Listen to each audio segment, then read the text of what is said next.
Hey, how you guys doing today? We are going to be watching some tasting history with Max Miller, and we are going to be learning about the emergency steak.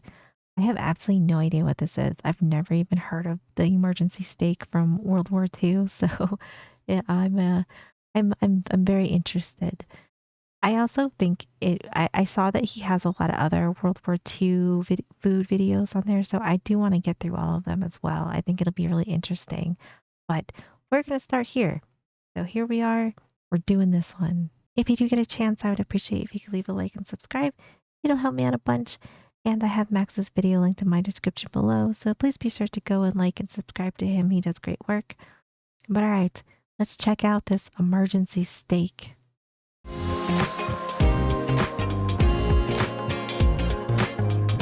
During World War II, most every country involved, Axis or allies, faced some sort of food rationing for its citizens on the home front. What is the Pokemon or creature we have behind us today? I don't know what that is. I have never seen that one. Does not look familiar to me, but it's cute. I like the Wheaties box. Everything looks very nice. I love his background so much. Also, I just want to say there's a little bit of a thunderstorm going on outside right now. So if you do hear any like rumbling and it's not my stomach, it is probably thunder or it's one of the two. And this led to the advent of numerous interesting dishes, like this American recipe for emergency steak made with ground meat, milk, and Wheaties cereal. So thank you to Oh, HelloFresh for sponsoring this video as we examine the American I don't think I've even heard of this. That looks like a steak though. That looks like a legit steak. I have to try this. home front during World War II, this time on Tasting History.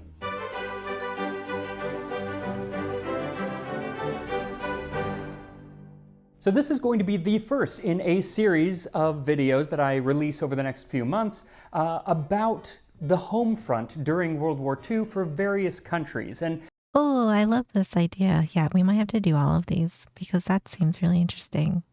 not just the Allied powers like the US, the UK, the Soviet Union, but also the Axis powers like Japan and Germany.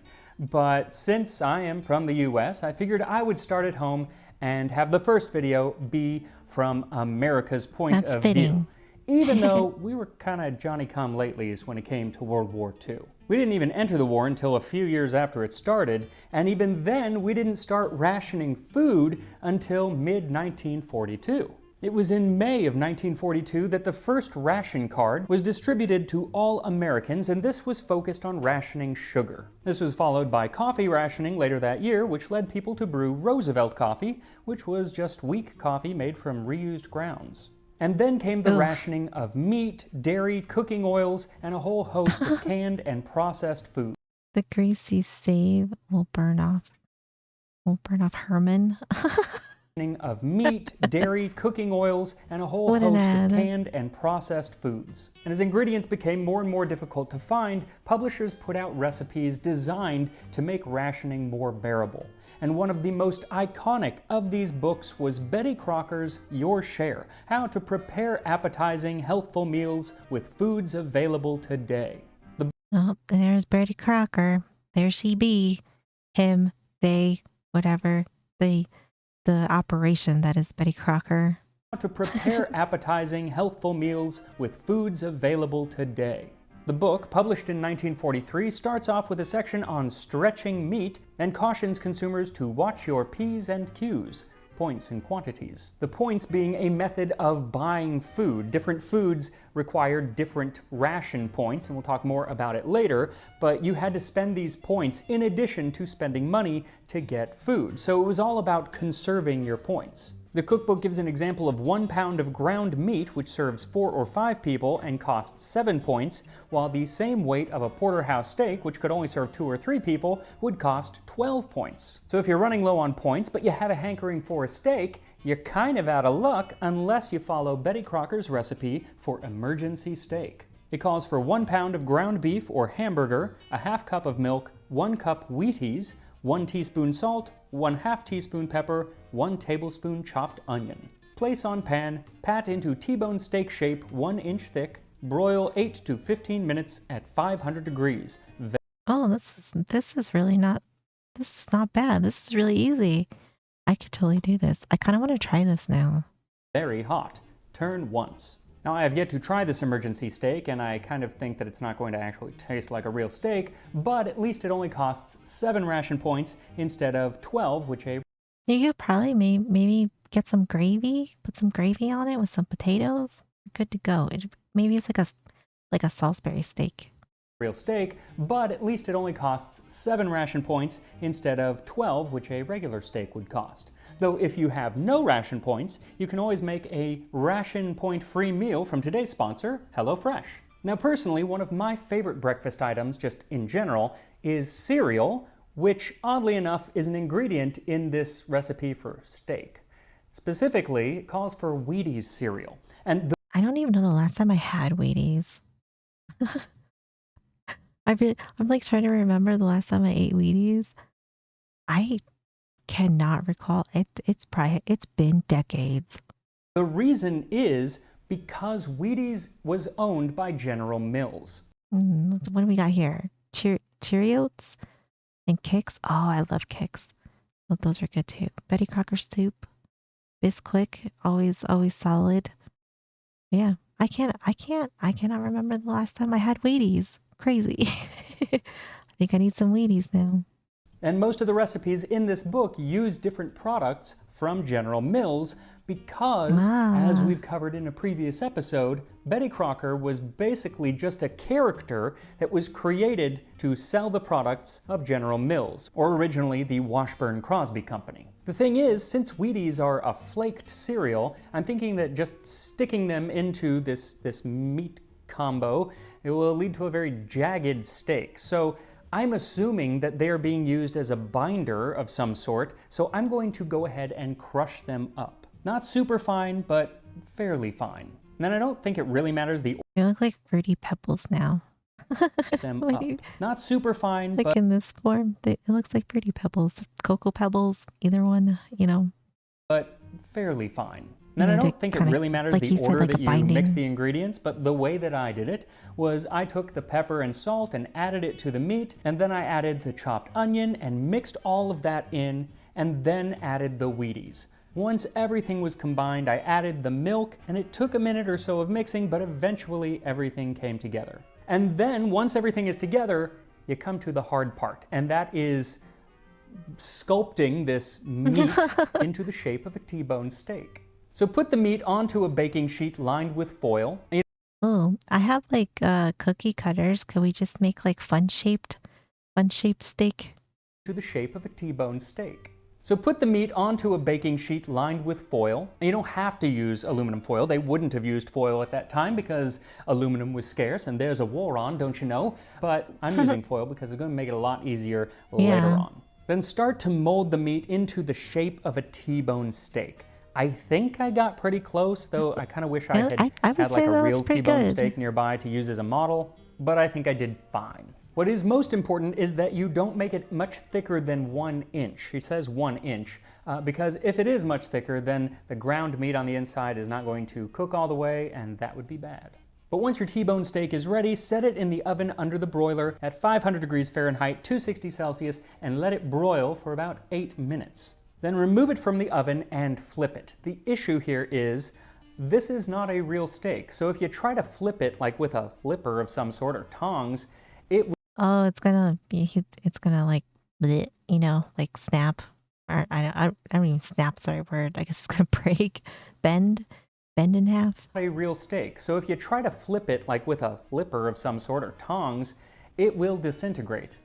So the best way that I found to do it was to take another pan that was clean with foil, set it on top, and then flip both of them together, wearing gloves, flip both of them together, and then you flipped your steak. Oh, then put that smart. steak back under the broiler for another 8 minutes or so, or until the internal temperature reaches 160 degrees Fahrenheit. Now, as we finish browning our emergency steak in the oven, let's take a closer look at what rationing in the US was like during World War II.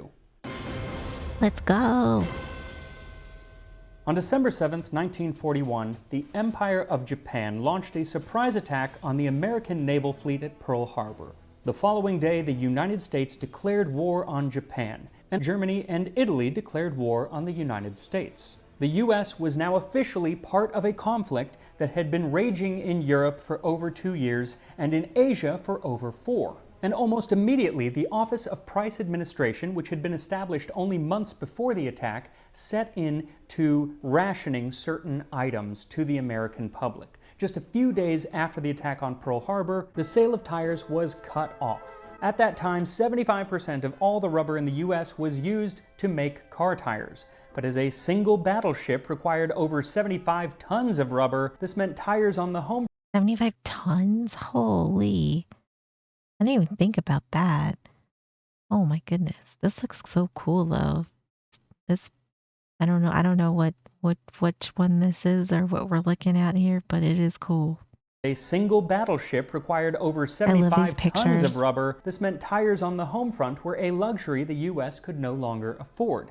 You were actually encouraged/ordered to save your 5 best tires and sell others to Uncle Sam. But should you really need a tire, you could get one, but you had to apply and go through a long process Oh just gosh. to be able to possibly purchase one. So it was all about conserving the tires. I would say the tires is not something that, for whatever reason, whenever I think of, because I know we had rationing and all that stuff when World War II was going on, but for some reason in my mind, tires was not on the list. But that makes a lot of sense. I get it. It makes sense.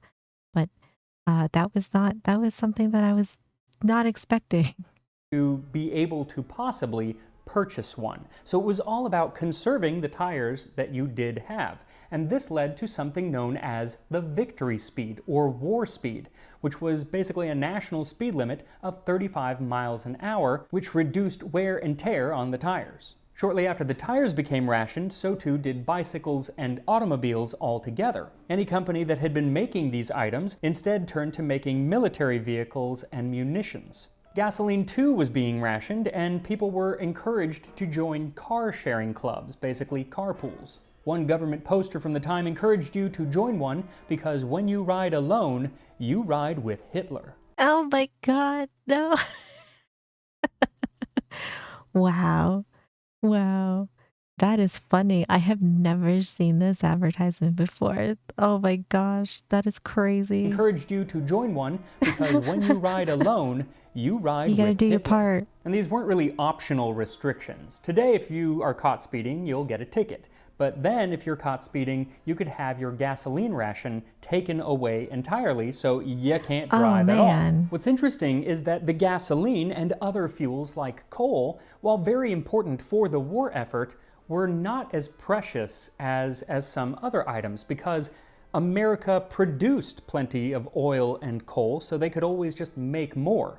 But there were other commodities that were not produced at home, and so they were severely rationed. Things like rubber. Most of the rubber at the time came from Southeast Asia, and as soon as the war set in, the Oh. Japanese cut off that supply completely. Yeah. Another ingredient that was like that was sugar, and that's why it was the first to be rationed, because most of the sugar that the US was eating came from the Philippines. And so Unless you're a Coca-Cola, as we have learned. Ugh, man. most of the sugar that the US was eating came from the Philippines. And so the only sugar that was grown at home was from places like Hawaii and Puerto Rico, and that was nowhere near enough to satisfy the needs of American sugar eaters. But not being able to import a certain item was just one reason that something might be rationed. There were other reasons, like the supply chain. It was very taxed at the time, and things like trucks and railroads were completely overrun transporting troops and war supplies from Oh yeah, I've seen these pictures. I think this is kind of cool though. It's kind of crazy. I think the world wars are kind of interesting to me, I guess. I don't know. I like all kinds of history. railroads were completely overrun transporting troops and war supplies from coast to coast. In addition, those troops being transported were usually young men who had been taken out of the workforce, so there was a huge labor shortage. And very quickly, many women stepped in to take those jobs, but it wasn't immediate, and it was kind of a game of catch-up for quite some time. Then there was the issue of feeding those troops who were no longer producing food. because not only were they taking up food, but they also took up a lot of other items that were required to get the food to them in places like Europe, Africa, and Asia. Like a lot of their food was packaged in tin cans, but the Oh yeah. Oh gosh, these look so cool. It is kind of crazy like how all this stuff kind of came about. Africa, and Asia. Like a lot of their food was packaged in tin cans, but the US had almost no tin. And so foods like processed foods and canned goods became extremely scarce almost overnight. Stores put up signs letting people know how their stock had decreased over the year, and processed foods were often down around 80%. Oh So to wow. stop people from buying up all the canned goods and hoarding them, they too became rationed. Now, rationing something like sugar is very easy. You get 4.5 ounces per week. Simple as that. But rationing something like canned food is a little bit more difficult. First of all, it's all different sizes. And does a can of tomato soup equal the same as a can of green beans? What if you don't like tomato soup? That's a good It just point. became much more Yeah. complicated. Luckily, I didn't even think about that. Yeah, because we have like all different size can stuff. So how would you, I guess, figure out how much everybody can have of what? It seems, oh gosh, that seems like a nightmare to try and figure out that logistics to it. what if you don't like tomato soup? It just became much more complicated. Luckily, Britain, who had been rationing for several years at this point, already had a system that the US could look at as a model, and that was the points system. Every person in the US, regardless of age, received an allotment of red and blue points.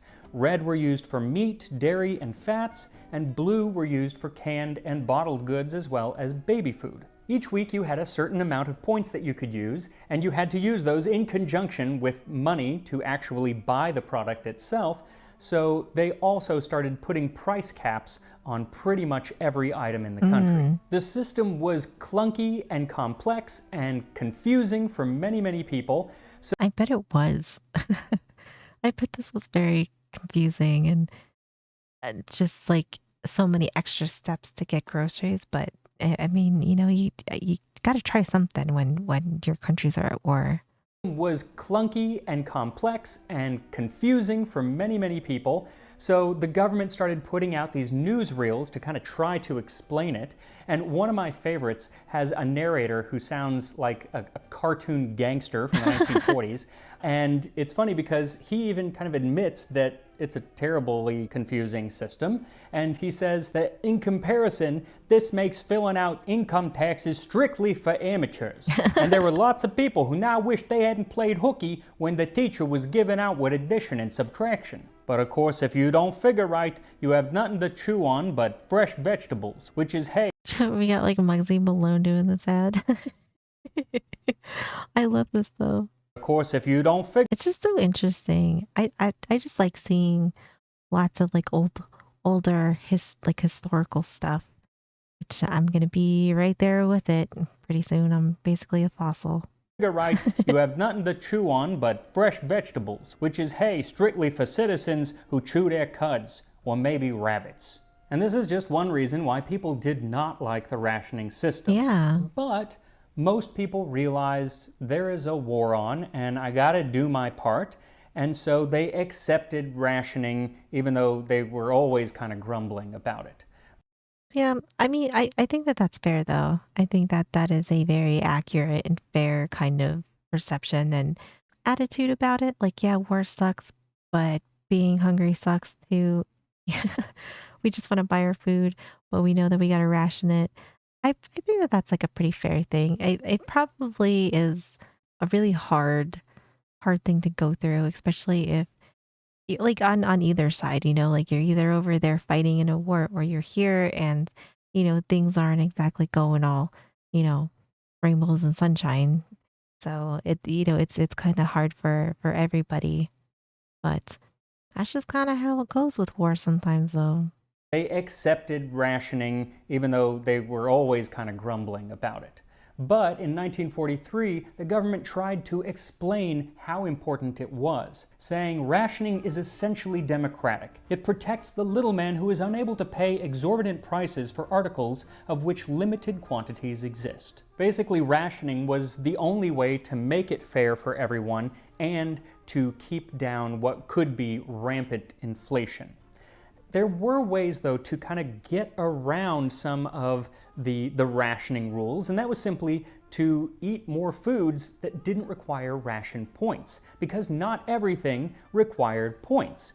Pretty much all fresh vegetables and fruits were never rationed. The canned versions were, because those were being sent overseas, but you can't really send like a fresh zucchini to Germany. It's just not gonna last. So fresh vegetables, have as many as you want. Okay. And that kind of went for most fresh foods. Fresh milk was never rationed, though processed milk products like cheese or evaporated milk or butter, those were rationed. Though if you did ever want your cheese fix, you could eat Kraft macaroni and cheese because you could get 2 boxes for only 1 ration point. Oh yeah, that's right. And for getting the most out of your butter, there were numerous recipes that would help you stretch what you had, like mixing butter with gelatin and milk, neither of which required ration points. One of the few fresh foods that was rationed was meat, especially beef, which was one of the most costly items both in money and in points. That's why there are so many recipes from this period for like mock meats. Like the one that we're making today, the emergency steak, is using lesser quality meats to mimic a better cut of meat. And then there were recipes that just tried to kind of replace meat altogether. Like one for baked peanuts, a meat alternative, which included peanuts, tomatoes, and molasses that was baked in a dish. This wasn't so much... I don't know if that could replace meat, but it doesn't sound bad. You got like some chili pepper, dry mustard, brown sugar, molasses, peanuts. I mean, it doesn't sound bad. I don't know if I don't know if this is like a great substitute or replacement, but it doesn't sound gross. Which included peanuts, tomatoes, and molasses that was baked in a dish. This wasn't so much to mimic the taste or texture of meat, nobody was pretending that it was, but it was meant to mimic the nutritional value that you would get if you were to eat a sirloin. But even those foods that were not rationed could still be very difficult to get. Like for the entirety of the war, eggs were incredibly hard to find. So you have a lot of recipes from this period for eggless cakes. Because of all these reasons, people started raising and growing their own food at home. People would raise chickens and rabbits, especially in the city, and if you had a little bit more space, a lot of people would have goats or pigs or even cattle. And then there was the Victory Garden. Now again, this is something that the US was able to look across the pond to Britain because the British had been building victory gardens for a while, though actually both in the US and in Britain they had done this back in World War I. But World War Okay, I don't think I've ever heard of the Victory Gardens though. This is this is interesting. Probably not a bad idea though if you are maybe trying to get people to start growing some of their own produce in some ways. That probably helps out more than people think it does. actually both in the US I and in would say. Britain, they had done this back in World War I. But World War II really saw the Victory Garden come to life. The government put out calls for everyone who had a patch of dirt or even available space on their roof to begin gardening their own fruits and vegetables at home. And by May 1943, there were 12 million victory gardens growing in America's Oh, cities wow. and another 6 million on unused farmland. Eleanor Roosevelt even planted one on the White House lawn. Cities converted parks to be community-run victory gardens, like the lawns of Riverside Park in New York City, the Boston Common, and portions of Golden Gate Park in San Francisco. And in an era before you could just watch a YouTube video if you wanted to learn how to grow a green bean, they would put out books like the... Oh my gosh, I tried growing green beans one year and they came out and they sucked. They sucked. They didn't taste good. They didn't even grow that great. I was really sad.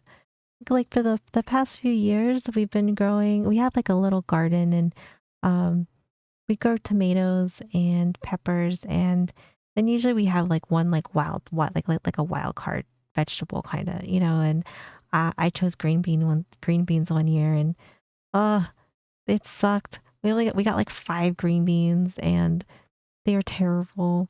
I don't know what happened. He made me really sad though. Our tomatoes came out good, and we usually will we eat as many as we can, and then we freeze a bunch of them, and then we've done like jalapenos and some other little peppers and stuff like that, and they've done okay like for the most part. But yeah, the green beans we failed. We failed hard on them. Video, if you wanted to learn how to grow a green bean, they would put out books like the ABC of Victory Gardens to teach us city dwellers how best to turn your backyard into an instrument of war. And I say that because that is how the government sold these gardens, as an instrument of war. A victory garden is like a share in an airplane factory. It helps win the war and it pays dividends too. By 1944, Victory Gardens were producing about as many fruits and vegetables as the commercial farms of the Oh country, which is wow. pretty darn impressive. Yeah. What I found interesting is that there wouldn't have actually been such a need for these Victory Gardens had the government not kind of shot themselves in the foot right from the get-go. See, Imagine that. not kind of shot themselves in the foot right from the get-go. See, the vast majority of certain fruits and vegetables were being grown in California, Oregon, and Washington state, and many of the farms were owned by Japanese Americans. For instance, a full half of the tomatoes Oh, and 95% yeah. of snap peas were grown just by Japanese American farms. And so when FDR signed Executive Order 9066 and sent many of those same Yep. growers to inland internment camps, over 6,100 farms were taken, but many lay fallow due to Yeah, way to go. Way to go. How'd that work out? over 6,100 farms were Damn. taken, but many lay fallow due to a lack of labor. But since those who had been sent to those camps knew so much about farming, the victory gardens that they set up at these Japanese internment camps turned out to be some of the most productive in the entire country. I And I would bet. I actually bet love to they do were. a whole video just on what they ate at these Japanese internment camps. So if that's something that you would be interested in, let me know and I'll make it into a video. Now, while most Americans were growing their own fruits and vegetables, raising livestock, and accepting the nature of rationing with as much dignity as they could muster, there were, of course, some who thought that they were above the rules and didn't Oh, of play fair, course. and this led to a thriving black market. This usually took the form of a consumer overpaying the monetary value of a certain product and not giving the grocer or whoever it was any ration stamps, a little under the table. I'll pay you double, Yep, but yep. no stamps. That's not Unfortunately, the surprising. person who was taking this money had to turn in those stamps if they wanted to keep being resupplied. And so this led to counterfeit stamps, stealing different stamps, or My they would have gosh. to ask other people who didn't use all of their stamps to give them theirs. And that's why the government said that any unused stamps that you have at a certain end of a period, you should destroy. Now, there was, of course, a social stigma against this. Why should I have to play by the rules if you're not? But since everyone kind of hated rationing, it wasn't that uncommon. They say that a full 17% of the meat that was being sold in the US at the time was being sold via the black market. And these people who were doing this were not called bootleggers like they were during Prohibition, but meatleggers. And they were put on the same Meatleggers? plane as spies and saboteurs. There is an Okay, that seems a little extreme. I don't think a meatlicker is as bad as a Nazi. Okay. Like, yeah, like maybe you shouldn't be doing it, but you have a really confusing system set up. I don't think that that should I don't think that this should all be this seems like a little bit dramatic to me. It's kind of funny though. It is kind of funny, but this seems like a little bit of a reach, I would say. But I understand that rationing was important, but on the other side of it, like you implemented a very confusing system that basically everybody hates. So how are we not shocked that we came to this? I don't know. meatleggers. And they were put on the same plane as spies and saboteurs. There isn't any great difference. They're all helping the enemy. But I assure you, I am no meatlegger. I purchased my ground beef on the up and up. The ground beef that I am using to make my emergency steak, which should be ready to eat. And here we are. Emergency steak from the World. It looks like a steak, though. He did really good at making it look like a steak. He sculpted it very well, I would say. I don't know if I could have mine look like this. It'd just be like a weird blob. Steak, which should be ready to eat. And here we are. Emergency steak from the World War II home front. I mean, it kind of looks like a steak. Yeah. Kind of, if you don't look too closely. Squint. It's pretty cool, actually. And it smells good. Smells like meatloaf. Pretty sure it's going to taste like meatloaf because looking back, it's kind of a lot like meatloaf. Here we go.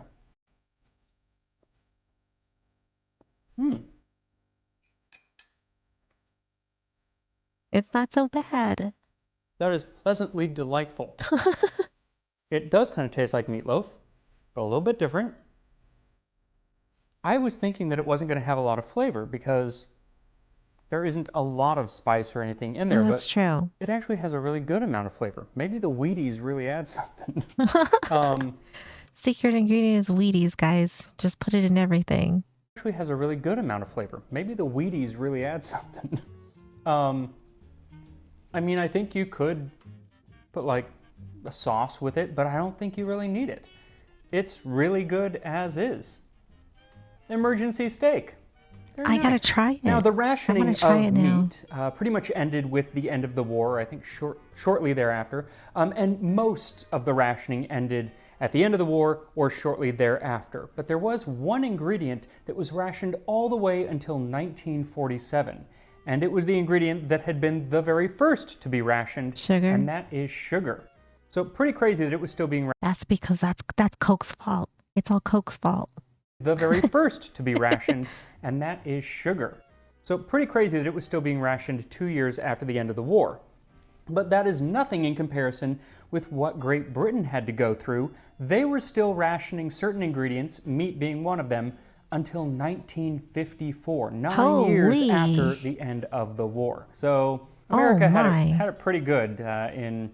Yeah, we didn't have it so bad. Oh my goodness. Damn. Yeah, so Britain really took a hit. After the end of the war. So America had it pretty good in comparison. But I will touch on England or Great Britain and how they dealt with the home front and rationing and living on the home front because they were actually part of the war. Battle of Britain, all that rot. So probably won't be the next one that I do in this series, or it might be. Maybe next month. Not sure, don't hold me to it, but make sure to keep watching and it'll pop up one of these days, and I will see you next time on Tasting History. This was really good. This is really interesting. I don't know a ton about World War II, to be fair. I know like bits and pieces and I know like the general gist of it, but there's a lot of small things that I definitely don't know. You know, like I know we had a draft and we had rationing, you know, stuff like that, you know, that like pretty much like every country goes through when they go to war. But like there's a lot of little stuff that like I really had no idea about. So this is really cool. I really want to try this. Would you guys make this? If you do make it, let me know what you think, because I think I want to try to make it too, because this actually looks really good.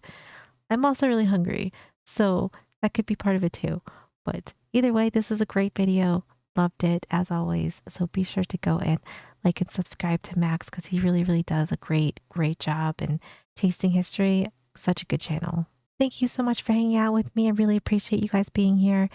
I hope you guys have a great day, and I will see you in the next one.